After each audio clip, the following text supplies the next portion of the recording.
வணக்கம்.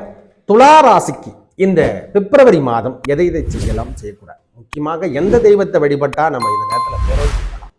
மனிதனுடைய வாழ்க்கையில நிறைய விஷயங்கள் தடை என்று சொல்லக்கூடிய அமைப்பு ஒரு மனிதனுக்கு எப்பெல்லாம் வரும்னா, இந்த 2ஆம் அதிபதி என்று சொல்லக்கூடிய செவ்வாய் பகவான் இந்த காலபுருஷ தத்துவத்துக்கு 8 அவர் உச்சம் பெறுகின்ற நேரத்தில் கொஞ்சம் டஃப்பா கொடுத்துருக்கோம். நிறைய பேருக்கு வேலை இழப்பு, கடன் பிரச்சனை, 2 தான் வாழ்க்கை, 2 தான் குடும்பம், 2 தான் கடன் நோய் என்று சொல்றோம். இந்த மாதிரி விஷயங்களும் அதிகமாக கொடுக்கக்கூடிய நேரம். இந்த 23 தேதி வரைக்கும் கொஞ்சம் பொறுமையா இருந்துங்கய்யா. சூரியனுடைய நிலைப்பாடு மாறிட்டாவே உங்களுடைய வாழ்க்கையில ஏற்படக்கூடிய மாற்றங்கள், அதனால திருப்பி பழைய நிலைமைக்கு ஓட ஆரம்பிச்சிருக்கு. எல்லாருக்கும் கடன் பிரச்சனை உண்டு. தயவு செய்து நீங்க புரிஞ்சு, துளாராசிகாருக்கு மட்டும்தான் கடன் பிரச்சனை இல்லை.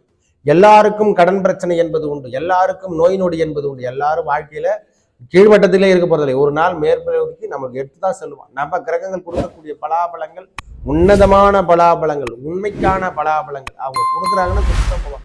ஆனா இந்த நேரத்துல முருகனுடைய வழிபாடை எடுத்துக்கொள்வதும், திருச்செந்தூர் செல்வது. ஐயா, திருச்செந்தூர் என்னால போக முடியல, நம்ம வீட்டுக்கு அருகாமையில், நம்ம ஊருக்கு அருகாமையில் இருக்கிற முருகனுடைய ஆலயத்துக்கு சென்று வழிபடுங்க. இந்த தைப்பூச நாட்கள்லாம் எடுத்துக்கலாம். தைப்பூச திருநாள்லாம் வருது. முருகனுடைய நாமத்தை எந்நேரமும் ஓம் சரவணபவ, ஓம் சரவணபவ, ஓம் சரவணபவ, வெற்றிவேல் முருகனுக்கு அரகரோகரா, வீரவேல் முருகனுக்கு அரகரோக சஷ்டி கவசத்தை தினம் பாடிட்டு போங்க. ஐயா, துளாராசிகாரங்களுக்கு சொல்ல வேண்டிய ஒரே கவசம் சஷ்டி கவசம் மட்டும்தான். நாம் அதை பயன்படுத்தினாலே முருகனை உங்கள் வீட்டுக்கு வர வைச்சால் முதல்ல சோதனை இருக்கும்.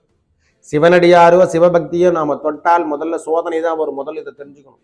இந்த சோதனையை தாண்டும் பொழுது உங்களுடைய வாழ்வாதாரம் மேலோங்கும் மேலோங்கும் மேலோங்கும். நல்லது மட்டுமே நடக்கும். தயவு செய்து துளாராசிகாரங்க சஷ்டி கவசத்தை தினமும் பாராயணம் செய்து விட்டு நீங்க வீட்டை விட்டு வெளியே போகும். வேலைக்கு போறதாகட்டும், பிசினஸ் பண்றதாகட்டும், எந்த விஷயமாகட்டும், இந்த முறை இதிலிருந்து நாம பயன்படுத்தக்கூடிய காலங்கள் அனைத்திலும் வெற்றி வாய்ப்பு மட்டுமே கிடைக்கும். நல்லது மட்டுமே நடக்கும். நன்றி, வணக்கம்.